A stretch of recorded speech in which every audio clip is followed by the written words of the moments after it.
Hello, good evening. It's High Priestess Jamila. Hello, y'all.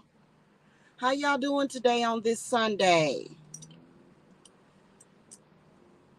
How are y'all at this dark moon? Hello. I am not going to be here long.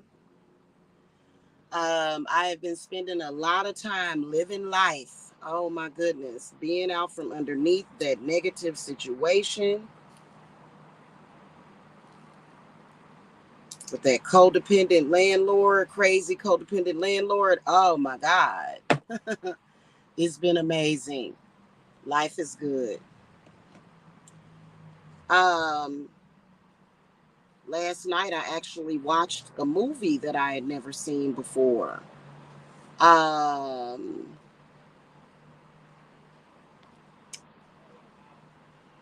Terminator, Dark Fate. It was actually a really good movie. So if you guys haven't checked that out, you should. So I wanted to come and talk a little bit about obsessive people, obsessive enemies, people that are obsessive over you, constantly talking about you, constantly thinking about you every single day. Believe it or not, if that's happening to you in social media, it's more than likely happening in real life too, because people are that nutty. Okay. It almost seems like when they act like when they behave that way, that they just present themselves as these willing sacrifices, because there's no way in hell I would ever being obsessive over somebody does not make you thorough. It doesn't mean that you're consistent. That's not the type of consistency that most people, well, I don't want to say most people, but that's not typically what you're looking for. You're not looking for that type of consistency. That's called mental illness. Okay. So, somebody constantly wanting to battle with you, that doesn't make them badass. It actually makes them very weak. That's where the saying comes from, choose your battles. And then it's not just about how you battle. It's not about the battle, it's all about how you do it also. I have my witchy ways, but to each his own. Here's the key though, a couple of keys. There's actually hundreds, but I don't have time to talk about all of them. The key to dealing with obsessive enemies is to not think about them, to pay them no damn attention.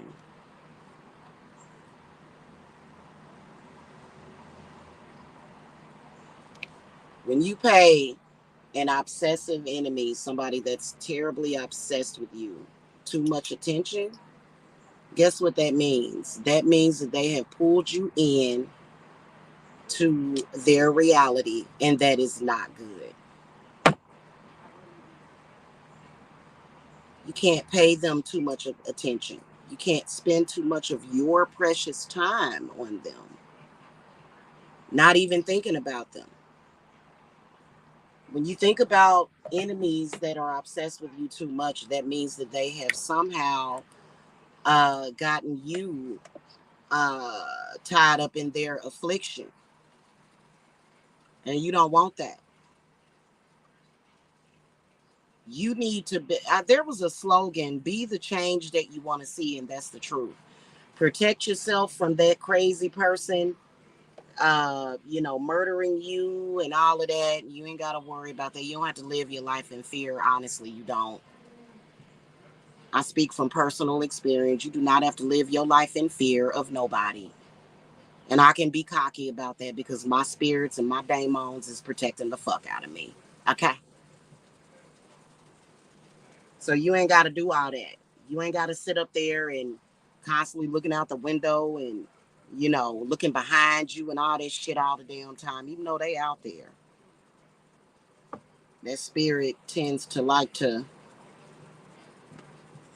you know, it's a lot of bad spirits out there in the world. I realized that when I was on the road the other day. No wonder y'all be no wonder y'all be so fight or flight and ready for war, getting out there dealing with that motherfucking traffic. Shit. Y'all need to clear yourself every damn time. You get out there in traffic and you run into somebody that's rageful. Either pull over, burn your sage, or either when you get home before you walk in your house, sage yourself, sage your car. Just walk around your car once with some sage. Keep it on deck. Okay, keep it in a little satchel in your purse or your bag or your toolbox. Okay, but don't be obsessive with them. Don't obsessively check their social media. Pay them no mind. Live life. Enjoy life. Otherwise, you lost because that's what obsessive enemies do. They're miserable. They want to steal your joy, and if they can do that, they will. They will. They will steal your joy. They will steal your peace and your tranquility. And it's not like it's gonna manifest within them. They're still miserable. They're just a little bit less miserable. The enemies are just a little less miserable. Otherwise, they're very miserable. It's the reality of it. I would pay them no mind. Live life. Find things that you enjoy doing. When I do curse reversals for y'all, you know that I write things in. Once you've had that negativity in your life, now it's time, and you get rid of it. Now it's time to fill the void. Start doing and focusing on things that you enjoy doing. Some of y'all will lose yourselves completely, and you don't even know it. I've had clients do that before. It's very scary. You know what I do? I force them to come out of there. That's what my fucking job is. And y'all be like, "Oh my God, I was just trapped in my own personal hell." I said, "Well, I'm glad I was able to pull you out of that."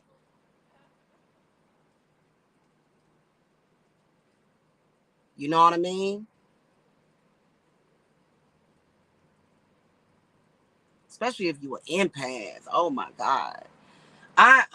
They didn't like they didn't like me because I lead and guide the empaths and the healers and stuff. So, a lot of these sick people that they didn't like Jamila because they want to abuse and exploit the empaths. So they don't like me. And y'all know I don't give a damn. I don't give a damn. They don't like my cocky attitude, but I got a fucking reason to be cocky. You don't have to be humble to nobody except for your loved ones. You be humble with your loved ones and with your spirits. You don't be humble to a obsessive ass enemy. Humble to you for what? And if you ever feel like you need to be humble, then you need to get stronger spirits deployed.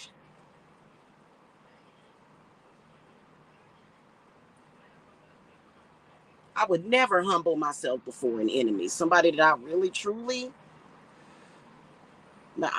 they will never see that happen. Not in their life. Ain't gonna never happen. Okay. So those are some little tidbits. And then also, guys, stop being asleep on Solomon, on the lesser keys of Solomon. Very powerful. I was seeing some stuff about some it was about some, and I work with those spirits, but I work with them very sparsely or sparsely. Those wish granting spirits.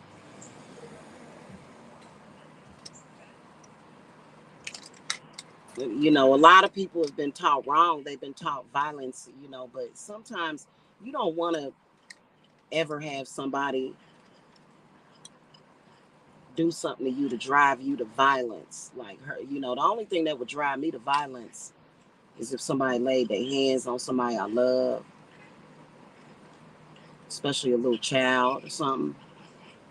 I can't stand people that hurt children. That shit pisses me off. Try to mess with their mind. That's why I'm real careful about who I leave my children with. I always have been. Try to mess with their mind and shit.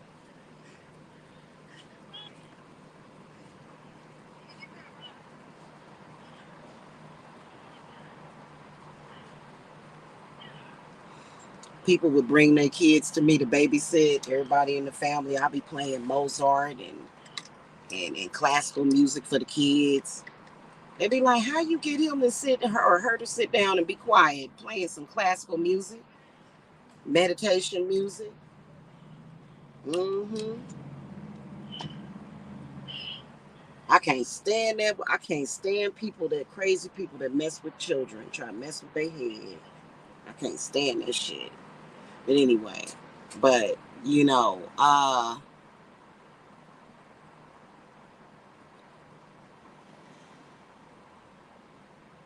that's what crash dummies want you to do. They want you to bring yourself to violence. Don't let them do it. Preserve yourself.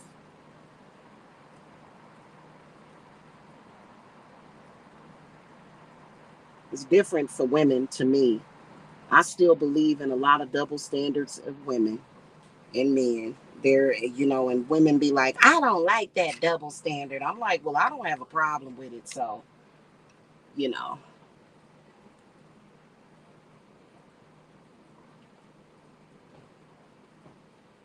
anyway, I ain't gonna get into that. That's more of a social thing. I'm talking about spirit right now. But that's spirit too, for real. But anyway, don't become obsessive with them. Stop giving a shit, especially if you an empath. That's how they try to connect chords to you, get your attention, fuck with your head and your heart.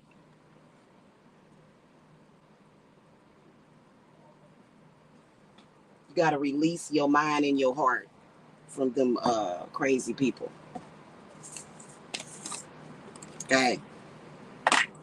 Because they're doing it purposely.